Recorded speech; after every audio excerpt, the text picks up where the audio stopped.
Hello everyone, welcome to our channel news every second. तो आज मैं आप लोगों के साथ कोई इंपॉर्टेंट अपडेट शेयर करने नहीं आई, लेकिन मैं आपको एक फील्ड के बारे में बताने आई हूँ और ये फील्ड है बायोटेक्नोलॉजी। तो फ्रेंड्स, आपको पता है कि अब जो कोरोना वायरस का आउटब्रेक हुआ है उसकी वजह से जितने भी साइंटिस्ट हैं अराउंड द वर्ल्ड वो पूरी कोशिश कर रहे हैं कि वो कोरोना वायरस के अगेंस्ट कोई वैक्सीन या ड्रग ऐसा डेवलप करें जिससे कि उसके इन्फेक्शन साइकिल को रोका जा सके और जल्दी से जल्दी उसे कॉम्बैट किया जा सके ताकि वो भी किसी नॉर्मल वायरल इन्फेक्शन की तरह क्योर हो जाए। तो और अब यहाँ हम देखें तो इसमें सिर्फ एक ही फील्ड का सबसे इम्पोर्टेंट रोल सामने आता है एंड दैट इज बायोटेक्नोलॉजी।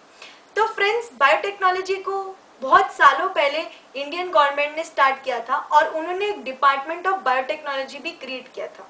लेकिन फ्रेंड्स, उस टाइम से लेकर आज तक लोगों के दिमाग में यही मिथ थी कि ये फील्ड बिल्कुल भी प्रॉमिसिंग नहीं है, इसमें करियर डेवलप नहीं किया जा सकता, या फिर ये सिर्फ उन्हीं लोगों के लिए जिनको और कहीं करियर अपॉर्चुनिटी बनाने की जगह नहीं मिलती, या फिर एज अ ग्रेजुएशन डिग्री वो इसे कर लेते हैं और फिर उसको छोड़ के अपनी फील्ड चेंज कर लेते हैं। लेकिन आज के टाइम में फ्रेंड्स ऐसा नहीं है। आज हम देख रहे हैं कि जो साइंटिस्ट हैं वो अपनी तरफ से पूरी जी जान लगा के मेहनत कर रहे हैं एक वैक्सीन बनाने के लिए, और वो सब सिर्फ बायोटेक्नोलॉजी की स्टडीज के थ्रू ही पॉसिबल हो सकता है। तो सबसे पहले मैं अपनी वीडियो में आपको आज बताना चाहूंगी कि बायोटेक्नोलॉजी क्या है और कैसे ये एक प्रॉमिसिंग करियर ऑप्शन की तरह सामने आ सकता है।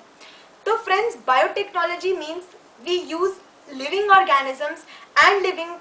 Products to make something which is useful and better for the mankind. यानी हम लोग लिविंग ऑर्गेनिजम्स और सर्विसेज को यूज करके कुछ ऐसा प्रोडक्ट क्रिएट कर रहे हैं जो मैनकाइंड के बेनिफिट के लिए यूज हो।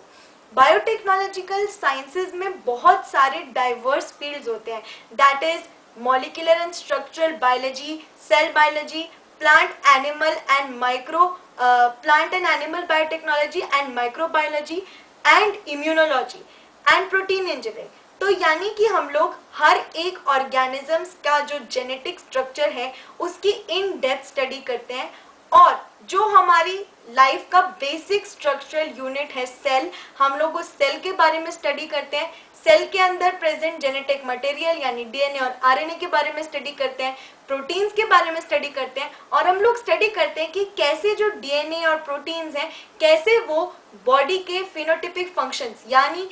आउटर कैरेक्टरिस्टिक्स को अफेक्ट करते हैं। तो यानी हम लोग स्टडी कर रहे हैं कि कैसे हमारे जीन्स हमारे आउटर कैरेक्टरिस्टिक्स को अफेक्ट कर रहे हैं और कौन सा जीन या कौन सा प्रोटीन एक पर्टिकुलर कैरेक्टरिस्टिक के लिए रिस्पॉन्सिबल है।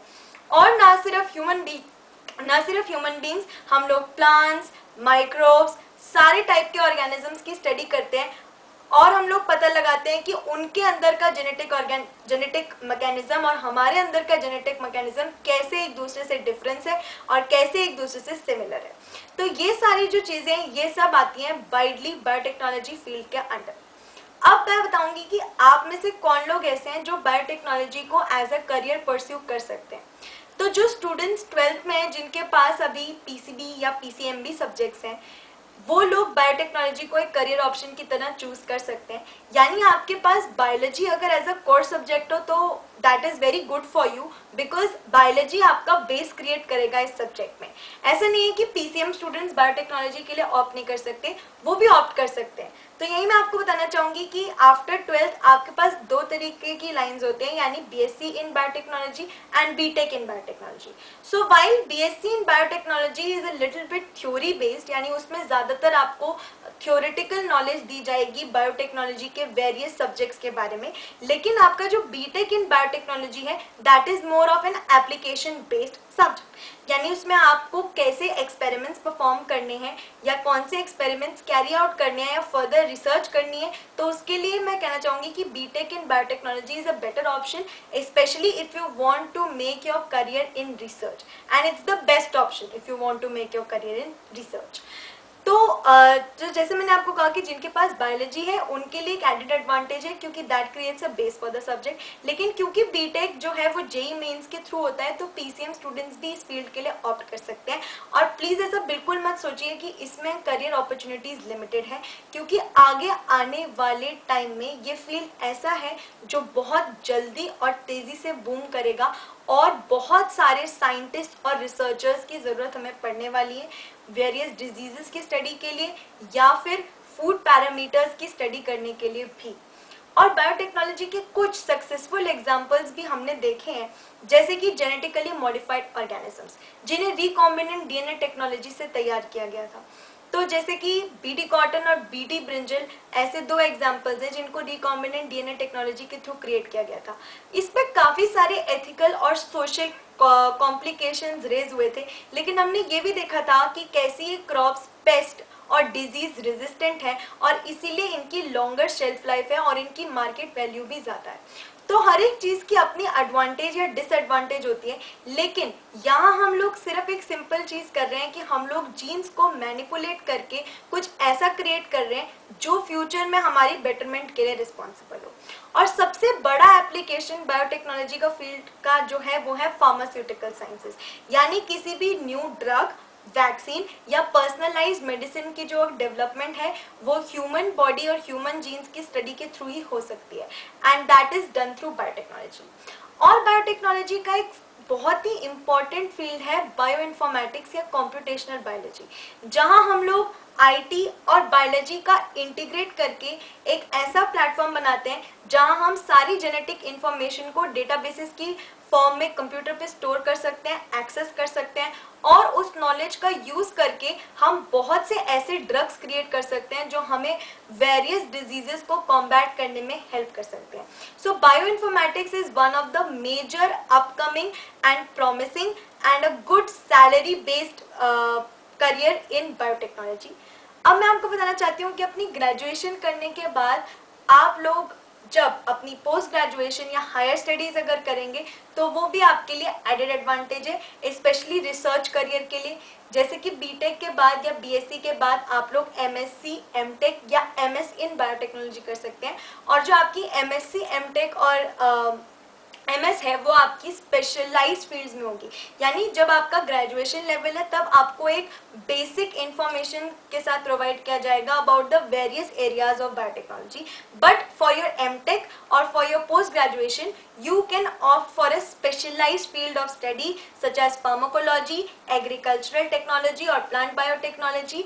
and or genetics or nanobioelectronics और पर्सनलाइज्ड मेडिसिन और बायो इन्फॉर्मेटिक्स। तो आप इनमें से कोई भी ऐसा एक स्पेसिफिक फील्ड चूज कर सकते हैं जिसमें आपको ज़्यादा इंटरेस्ट हो और आपको लगता है कि आप इसमें रिसर्च में जा सकते हैं। और अपनी एमएससी या एमटेक कंप्लीट करने के बाद you can sit for a placement in a pharmaceutical or a food based company. Although ऐसा सोचा जाता था कि फूड बेस्ड कंपनीज के लिए food technology is a important subject, but we can see that quality parameter checking एक ऐसी चीज़ है जिसमें बायोटेक्नोलॉजिकल टूल्स का बहुत ज़्यादा यूज़ होता है। So that also serves as a very promising area जहाँ पे बायोटेक्नोलॉजी की एप्लीकेशन देखी जा सकती है। तो इन दोनों सेक्टर्स में बायोटेक्नोलॉजी का बहुत ही इंपॉर्टेंट रोल है। और अब कोरोना वायरस आउटब्रेक के बाद गवर्नमेंट ने भी बहुत ज़्यादा फोकस डालना शुरू कर दिया है on developing biotechnology as a career option. तो आप में से जो भी स्टूडेंट्स ऐसे हैं जिन्हें लगता है कि वो रिसर्च में बहुत इंटरेस्टेड हैं, तो उनके लिए ये फील्ड बहुत ही अप्रोप्रिएट है और वो इसके लिए ऑप्ट कर सकते हैं ताकि वो अपना करियर इसमें बना सकें। और फ्रेंड्स, हमने देखा है कि कोरोना वायरस की वजह से पूरे वर्ल्ड की इकोनॉमी पे क्या असर पड़ा है। हमने देखा है कि कैसे एविएशन, टूरिज्म और एंटरटेनमेंट सेक्टर में एक ड्रास्टिक नेगेटिव इम्पैक्ट आया है कोरोना वायरस की वजह से, क्योंकि अब फॉर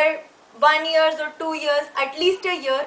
ये वाले सारे सेक्टर्स जो हैं वो इकोनॉमिक क्रंच का सामना ज़रूर करेंगे, क्योंकि लोग लॉकडाउन के बाद या लोग इस डिज़ीज़ की स्प्रेड की वजह से ना ज़्यादा ट्रैवल कर पाएंगे और ना ही ज़्यादा